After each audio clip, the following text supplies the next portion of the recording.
Hello everyone, welcome to Techavro.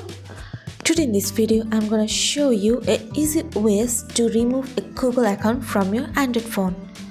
Before starting the video, please subscribe to Techavro. So let's get started.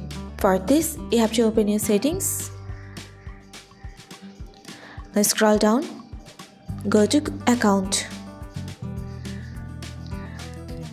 Now select your email account. Here you'll find the option of remove account. If you want to remove your Google account from your Android phone, you just have to press your remove account.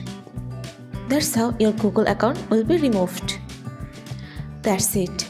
So this is the easy ways to remove a Google account from your Android phone. So guys, that's it. You can do this. I think this video is very helpful to you. If it was, then give a thumbs up and hit the subscribe button. And thanks for watching.